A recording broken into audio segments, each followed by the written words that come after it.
मैं आपके सामने मेरी एक कविता प्रस्तुत कर रहा हूँ। आशा है आप इस कविता को सब्सक्राइब करेंगे, कमेंट करेंगे, शेयर करेंगे और लाइक करेंगे।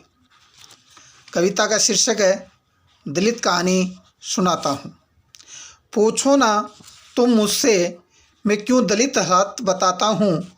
दलितों को हक दिलाने की खातिर मैं क्यों कलम तलवार चलाता हूँ। पूछो ना तुम मुझसे मैं क्यों दलितों को मुसीबतों से बचाता हूँ। अरे दानव ये भी मानव है, इन राक्षसों को ये भी बताता हूँ। रोता हूँ मैं दलितों के हालातों पर, कुछ ऐसी भी करतूतें मैं भारत की बताता हूँ। मार दिए जाते हैं दलित यहाँ पर, छोटी छोटी बातों पर उसको भी मैं बताता हूँ। तेरे छूने के लिए नहीं है मटका, लेकिन गाय का मूत्र मैं उनको पिलाता हूँ। मुझे याद है तलवारों से भी काटा था तुमने, मैं दलित अपना हाथ तुड़वाता हूँ। अगर कभी कभार में नया कुर्ता सिलवा करके पहन लूँ तो बीच सड़क पर लाठी खाकर कुर्ता मेरा फड़वाता हूँ। सोच करने ही तो गए थे बच्चे छोटे छोटे, मुझको कहते राक्षस में मौत गले लगाता हूँ। मैं बनकर राम कोविंद गया राष्ट्रपति, पुष्कर ब्रह्मा मंदिर में हुई घटना वो छुआछूत की बताता हूँ। मैं समझता हूँ मेरे पुण्य चरणों पर चरण ना पड़े किसी के, इसलिए ब्रह्मा जैसा मंदिर भी पुजारियों से मैं धुलवाता हूँ।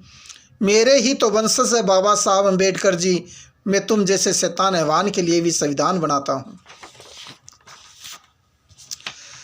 जब दलित घोड़ी पर चढ़ा वह भी मैं बताता हूँ। जवानी का शौक मूंछों पर चढ़ गया, मिली थी पानी में लाश वो भी सुनाकर रुलाता हूँ। एक टोकरी उठाने पर भी तूने मेरे बालों को नोचा था, दलितों के बाल पकड़ पकड़ कर घसीटा वो कहानी भी सुनाता हूँ। पुजारी भी पीटता है मुझको मंदिर जाने पर, हे दलित तेरी ये कहानी भी मैं घुट घुट कर बताता हूँ। वो ताकतवर हो करके मुझसे बिगाड़ करवाते हैं, मजदूरी मांगूँ तो अपना सिर फुड़वाता हूँ। तुम्हारे मंदिर कुओं तालाबों से पानी पी लूँ तो भावखेड़ी शिवपुरी में मेरे दो नन्हे नन्हे बच्चे मार दिए गए। मैं रो रो करके उनकी लाश जलाता हूँ। मानवता सारी शर्मसार हो गई है जगत में, विश्व के नक्शे में भारत बन के शर्माता हूँ।